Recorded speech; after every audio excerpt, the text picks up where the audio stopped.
Big announcement tonight for people who got the Johnson & Johnson vaccine. The company says a booster shot provides stronger protection against the virus. 10 Tampa Bay reporter Liz Crawford explains what the timeline and rollout could look like if you're eager to get a booster.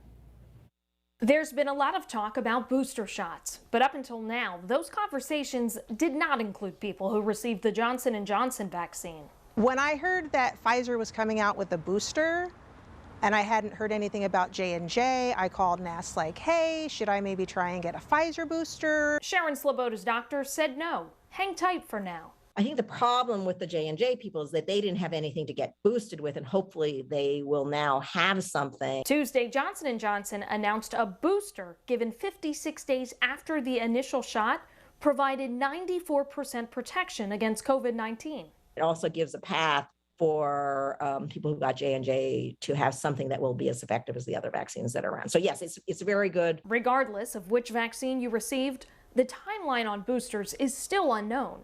So far, only those with compromised immune systems are officially eligible for a third dose of Moderna or Pfizer.